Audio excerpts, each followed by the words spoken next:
Avoid this food because it can contain parasites that can cross into your brain. This food is quite common, especially in high-end restaurants. It is... Welcome to the Brain Fit Podcast, where we share the cutting-edge science on how you can improve your memory and live a happier, healthier life. My name's Robert Love. I'm a neuroscientist, and I have a medical clinic here in Florida where we are reversing Alzheimer's in our clinic, and my medical director is Dr. Josh Hellman, a medical doctor trained at Harvard. This is Ask Me Anything episode number 2, where I got your questions, some of your most commonly asked questions. I'm going to be answering them to the best of my ability. And then please do your own research. I'm going to share the science as best as I can, to my understanding and what's available in the scientific literature. And of course, check with your medical doctor before making any changes that affect your health. So question number 1 that I got, this was on Instagram, was MCT oil, weight loss, and dementia. What does MCT oil actually work? Does it have benefits? And how does it affect weight loss? How does it affect dementia? These are great questions. I'm going to give you a short answer, then we give you the long answer. The short answer is MCT oil is amazing. MCT oil is great for your brain. By the way, I'm recording this live with Instagram right here.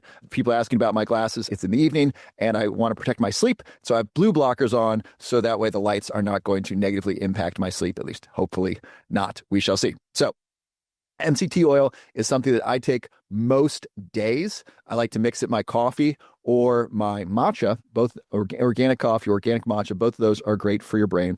MCT oil, what this does is it stands for medium chain triglyceride oil. It's basically coconut oil on steroids. By the way, full disclosure, a couple of the sponsors of my channel, I have MCT oil. So I am financially tied with companies that like MCT oil, but you don't need to buy any of them. I like them. They're great, but I just want to give you the science behind MCT oil. So MCT oil is made from coconuts, stands for medium chain triglyceride oil. It's like coconut oil on steroids. What happens is when you consume MCT oil, your liver takes those fats, turns those into ketone bodies. Those ketone bodies can cross the blood-brain barrier and basically provide energy for your brain. So number 1, MCT oil becomes brain energy. Number 2, older adults, their brain loses the ability to use sugar effectively for energy.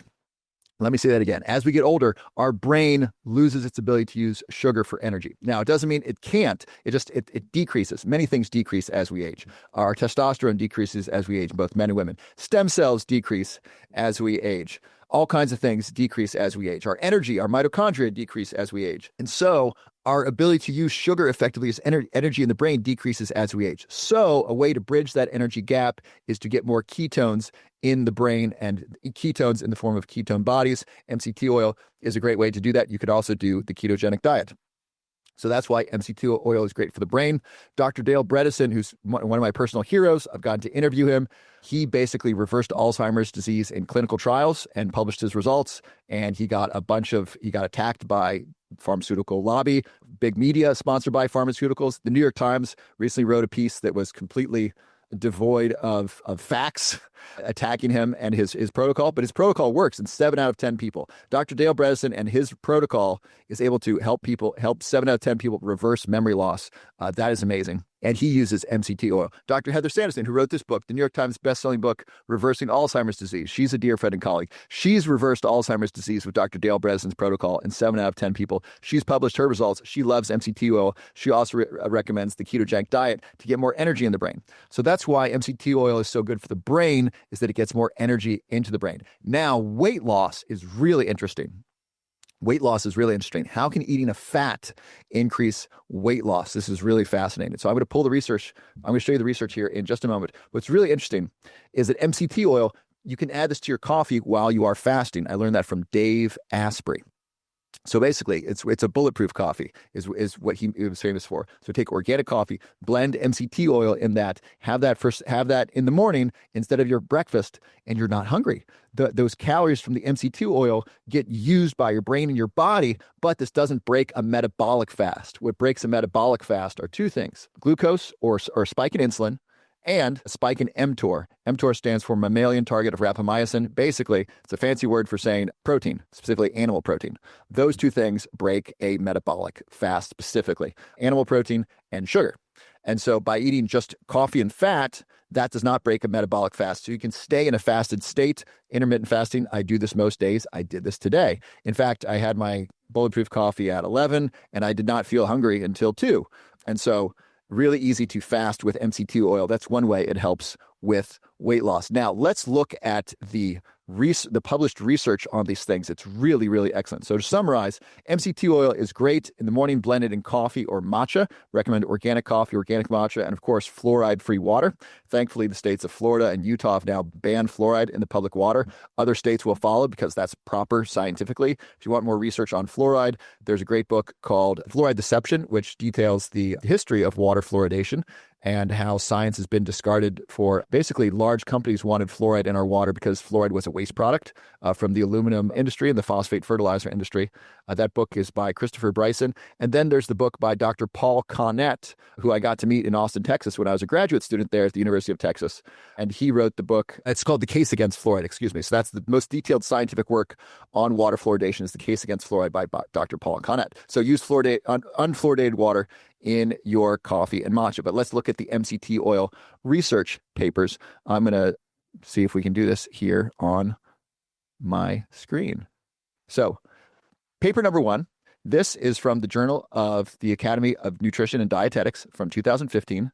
Effects of medium chain triglycerides, MCT, on weight loss and body composition, a meta-analysis. This is an analysis of multiple papers. So we're going to look at a lot of people here.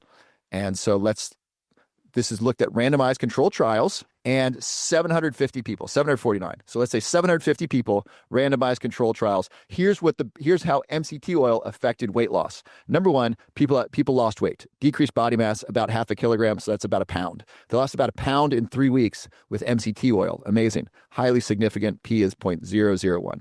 Next, waist circumference. They decreased in waist circumference. That's great. I think all these results are statistically significant. Hip circumference, decrease in hip circumference. Total body fat. So they lost body fat. Not only did they lose weight and weight around the belly, they lost body fat, the total body fat. They lost subcutaneous body fat and visceral body fat. That's the worst one. Visceral body fat is the fat that is around basically your tissues and organs, your organs specifically.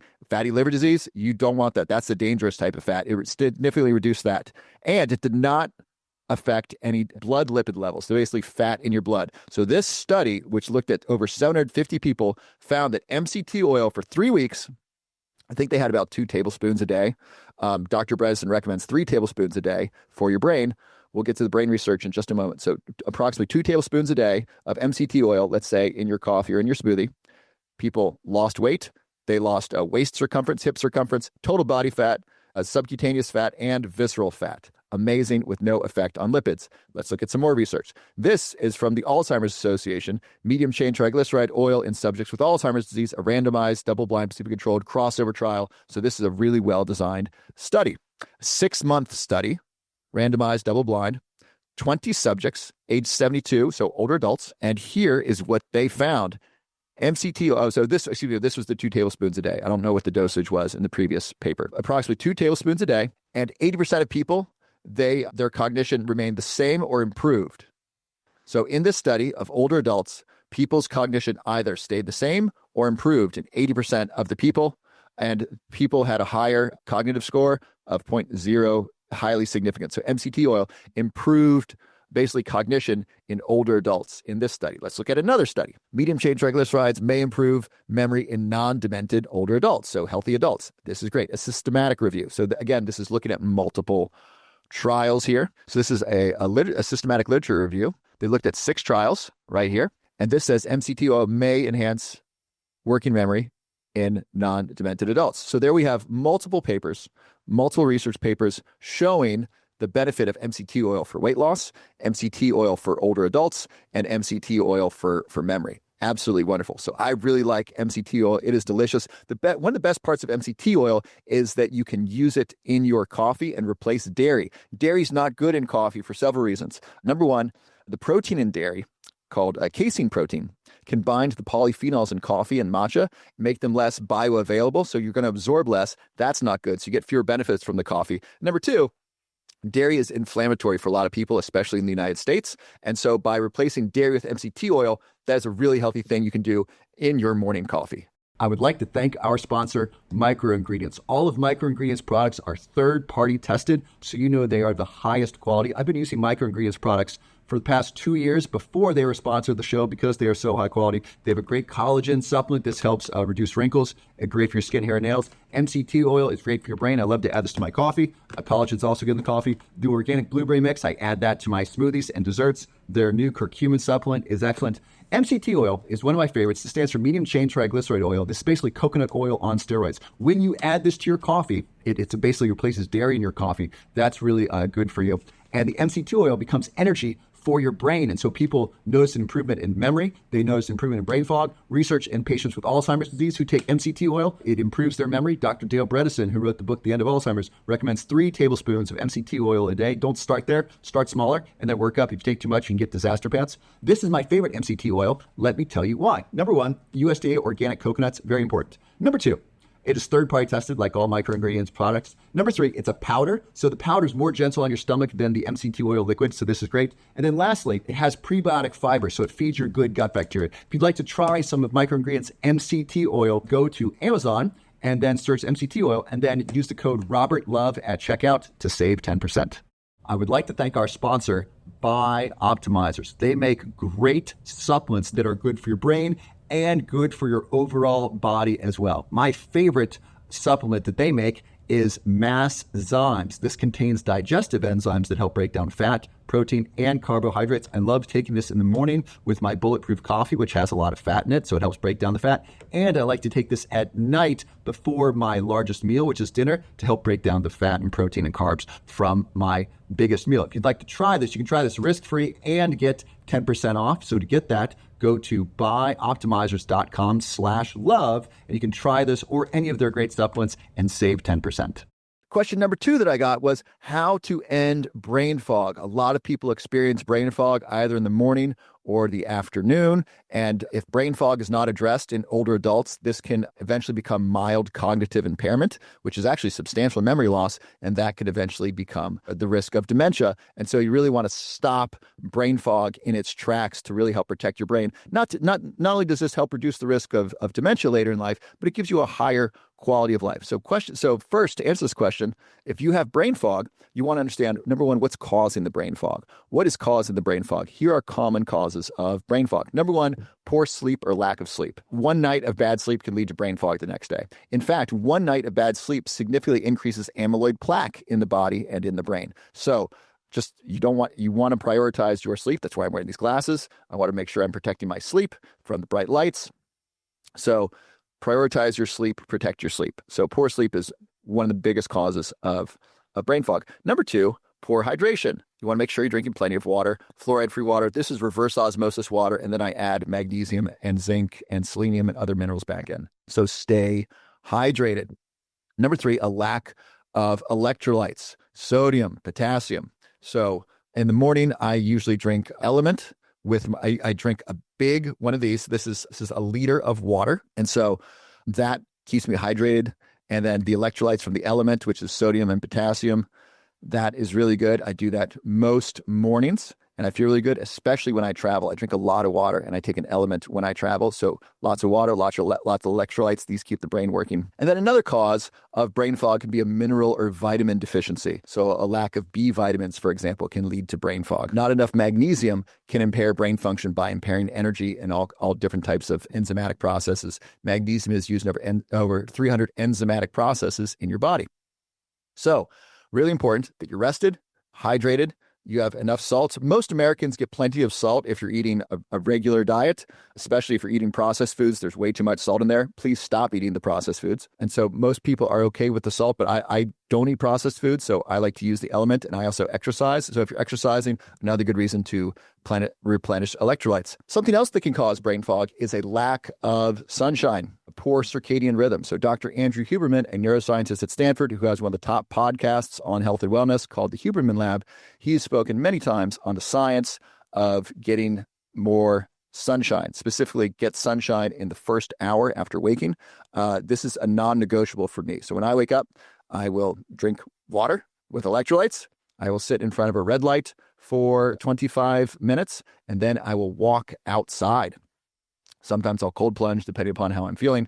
And so walking outside in the sunshine for 20 minutes, this helps set my circadian rhythm of the day. My eyes receive the sunlight. Don't look directly at the sun, but you can look in the direction of the sun. Don't wear sunglasses. That kind of defeats the purpose of being outside in the sun early morning. So don't wear sunglasses. You can wear your regular glasses, but don't stare at the sun. And of course, blink if you need to. Don't stare at the sun. That's not good for your eyes. But being outside in the sun, great way to wake up your body, wake up your brain. That improves sleep and helps set your circadian rhythm. So those are some of the major causes. And then vitamin mineral deficiency and or poor quality food. So, for example, you could probably give me brain fog pretty quickly if I were to eat the standard American diet. If I were to eat fast food 3 times a day, I would probably have brain fog within a week, if not a day, because my body and brain are used to high quality nutrition. I eat lots of very healthy food, organic fruits, organic vegetables, grass-fed beef, sardines, wild-caught salmon, wild blueberries. I take lots of supplemental powders with different superfoods in them. So if you were to deprive my brain of those nutrients from that nutrient-dense food, my brain would probably not work nearly as well, and I could very easily have brain fog. Something else that can create brain fog is a sedentary lifestyle. I've noticed that when I don't exercise, my brain doesn't work nearly as well later in the day and then the next day. And so exercise is a great way to help protect your brain. By the way, the Journal of the American Medical Association, JAMA, reported that exercise is one of the most consistent things shown to improve memory and improve brain health and reduce the risk of Alzheimer's disease. And so exercise is a great way to help protect against brain fog. What kind of exercise? Make sure you are doing something regularly, moving your body throughout the day, and ideally doing some vigorous exercise 3 to 5 times a week. If you are over age 50, you want to be doing some weight-bearing exercise. I do weight-bearing exercise now, resistance training, but you want to be doing that on a regular basis to maintain muscle mass. So those are some of the causes of brain fog. Now, supplements. I know a lot of you are interested in supplements that can help with brain fog. I'm going to name you a couple. One of them helps reduce stress and anxiety. It's called L-theanine. L-theanine is an amino acid found in green tea and black tea that helps calm the brain, calm the body, reduce cortisol, reduce stress, reduce anxiety. That is a very gentle way to get started. That goes really well with coffee, by the way. Now, I noticed my Oura ring. I wear an Oura ring. And it told me that, looking at my data, that if I drink coffee but don't take L-theanine, I have higher levels of stress throughout the day. So since then, I take 400 milligrams of L-theanine a day with my coffee, and that has been really helpful. Number 2, coffee is a great supplement, a great drink that you can take to reduce brain fog. Coffee, caffeine, increases focus, memory, and attention and alertness. That's a great way to reduce brain fog. And up to 400 milligrams of caffeine, so 4 cups of coffee a day, is great for reducing depression. If you or someone you love has depression, get them outside in the early morning. Make sure they get good high quality sleep, good high quality food outside in their first hour. Get them plenty of coffee and get them exercising. That will greatly reduce the risk of depression. More powerful than any prescription drug available right now. Sunshine, exercise, a good diet, good sleep. Those are really, and caffeine, really dramatic in helping people reduce the risk of depression. And depression is a major risk factor for Alzheimer's disease. So that is really important to address. Other supplements. Lion's mane is terrific for brain fog. Lion's mane works to improve brain health in a variety of ways. First, lion's mane improves memory. Lion's mane protects the brain by lowering inflammation. Inflammation is one of the primary risk factors of Alzheimer's disease. Lion's mane helps grow new brain cells by increasing a growth factor in the brain called BDNF, brain-derived neurotrophic factor. That's a growth factor that facilitates the growth of new brain cells, new neural connections. Lion's mane reduces stress and anxiety, also reduces depression in double-blind, placebo-controlled studies, and lion's mane improves sleep. So if you have brain fog and you're having trouble sleeping, lion's mane can be very helpful. Specifically, it helps increase REM sleep. Also can create vivid dreams. Lion's mane, really great to get started. A good starting dose of lion's mane is 250 to 500 milligrams a day. Taking more than that, some people can have side effects. You can take up to 1,000 milligrams a day. I wouldn't recommend starting there. Start low. Next, other great supplements for the brain, something called huperzine A. Huperzine A. This is also known as Chinese club moss. What this does is this increases acetylcholine activity. Acetylcholine is a very important neurotransmitter involved in memory. Research shows that drugs that block acetylcholine increase the risk of Alzheimer's disease, most famously Benadryl. So there's a Harvard study that shows that people who use Benadryl for over 6 months have a significant increase in their risk of Alzheimer's disease. Why? Because Benadryl lowers acetylcholine activity. And so huperzine A, by increasing acetylcholine activity, improves brain health, improves focus, memory, and attention, and helps reduce the risk of Alzheimer's disease. Huperzine A is very, very powerful, so just a very small dose of that. Another great supplement that helps increase neurotransmitters is called L-tyrosine. L-tyrosine. This is an amino acid found in protein that is a precursor to dopamine. Dopamine is a very important neurotransmitter involved in motivation, mood, focus, memory, and attention. And so by increasing dopamine and acetylcholine, those are great ways to help reduce the risk of brain fog. If you suffer from brain fog, or if you'd like to increase your mental clarity, I have a great supplement called Neuro Plus Brain and Focus Formula that can be really helpful to you. This is a combination of 7 powerful ingredients that are shown to improve memory, improve focus, improve attention, reduce brain fog, and increase mental clarity. I really like to take this in the afternoon if I'm feeling afternoon brain fog, or if I'm feeling tired. This helps give my brain more energy so I can continue to work during the day. This works really well in the morning with morning coffee and lion's mane. This also works in the afternoon alone or with lion's mane. Do not take this at night. It is very stimulating. It's very powerful. This can help reduce or even end brain fog in as little as 3 days. The average is about 2 weeks, and it comes with a 6-month unconditional money-back guarantee, so you can try it risk-free. So if you want to try this risk-free, go to robertlove.net and then click the link that says Neuro Plus Brain and Focus Formula. Question number 3, is tuna in sushi healthy for the brain? Now, this is a very important question, and it's nuanced. So first of all, I want you to know that there are some very healthy fatty fish for the brain. They spell out SMASH, and I'll tell you what those are. Salmon, mackerel, anchovies, sardines, and herring. Once again, salmon, mackerel, anchovies, sardines, and herring. Make sure you get wild-caught salmon, not farm-raised salmon, because the farm-raised salmon can have lice in them. And then make sure you get Atlantic mackerel, not king mackerel. Now, these fish are high in healthy fats, but low in mercury. This is really, really important. Unfortunately, we have allowed large companies to dump chemicals and pollution in our oceans and our water. And the result is that fatty fish, for example, tuna and swordfish, they can end up having a lot of mercury exposure, and that bioaccumulates in them. And then if we eat if we eat tuna or swordfish, we get exposed to mercury. Mercury is neurotoxic. Mercury exposure increases the risk of Alzheimer's disease and other different diseases. So I don't recommend eating those fish. I don't know if it's going to be safe to eat swordfish again in my lifetime. I'm guessing not. And so I liked swordfish.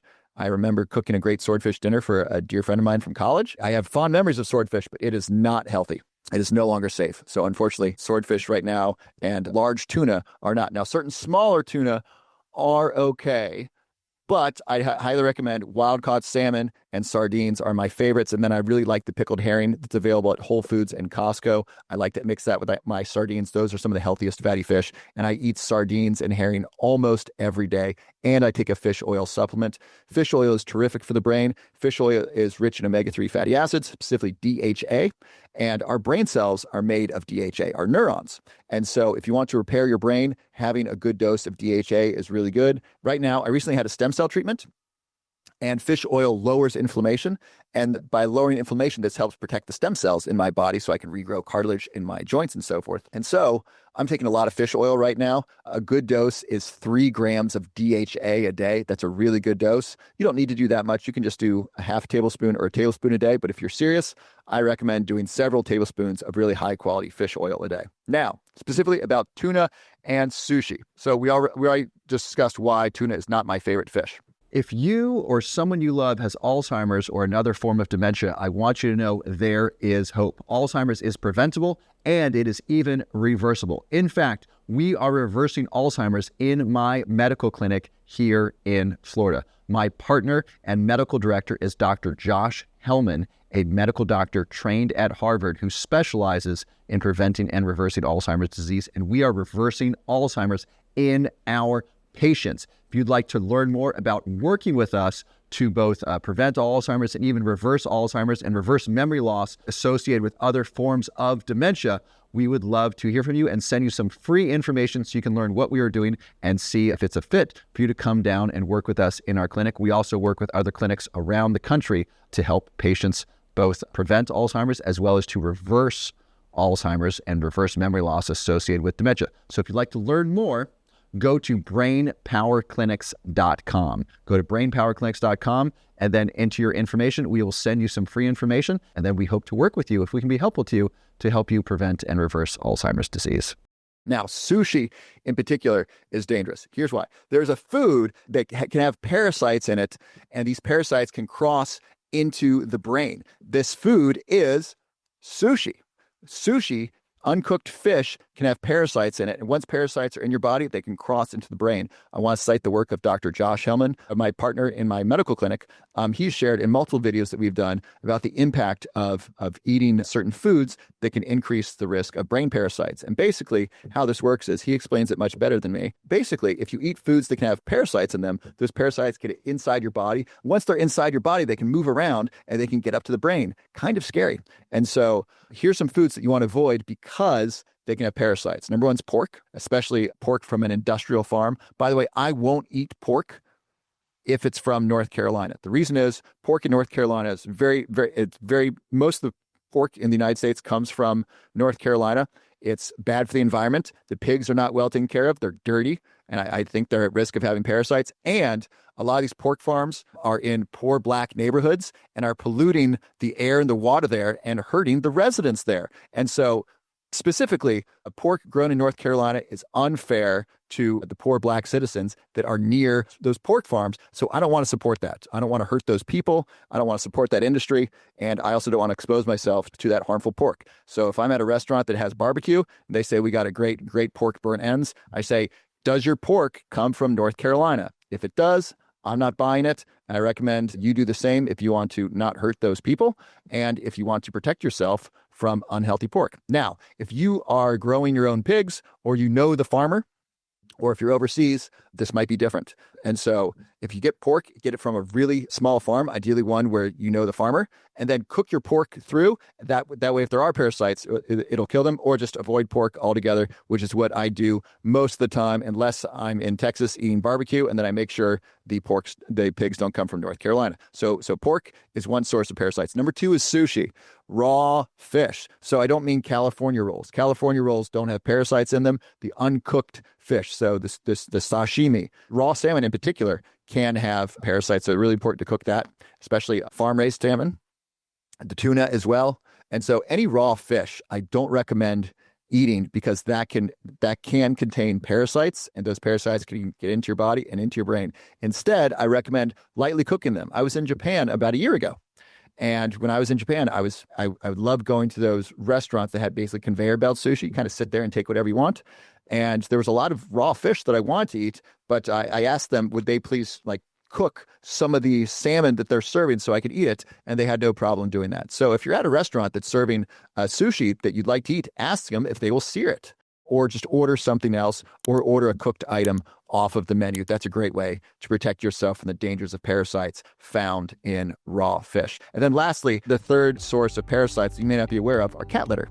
A cat litter, for whatever reason, can contain parasites if you're handling that. So if you're handling cat litter, it's a good idea to wear gloves and a mask. So that way you're not exposing yourself to potential parasites.